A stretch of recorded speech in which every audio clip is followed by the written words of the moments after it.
சித்திரை திருவிழானா மதுரை, தசரா திருவிழானா அது குலசை.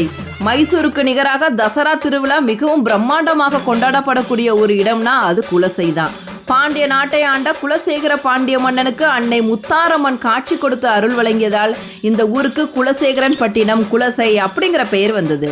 தூத்துக்குடி மாவட்டம் குலசேகரன் பட்டினம் அப்படிங்கிற ஊர்ல அமைந்திருக்கிறதா அருள்மிகு ஸ்ரீ ஞான மூர்த்தீஸ்வரர் சமேத ஸ்ரீ முத்தாரம்மன் திருக்கோவில். பொதுவாக சிவாலயங்களில் சிவபெருமானா லிங்க திருமேனியாக தான் தரிசிக்க முடியும்.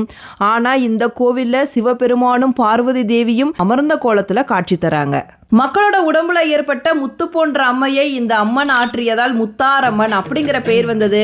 ஒரு சாதாரண கோவிலா இருந்தது இன்னைக்கு உலக பிரசித்தி பெற்ற கோவிலா மாறி இருக்குன்னா அதற்கு காரணம் முத்தாரம்மனோட சக்தி தான். குலசை மக்களோட குல தெய்வமே முத்தாரம்மன் தான். முத்தாரம்மனை நம்பினவங்களோட வாழ்க்கை முத்து போல எப்பயுமே பிரகாசமாக தான் இருக்கும்.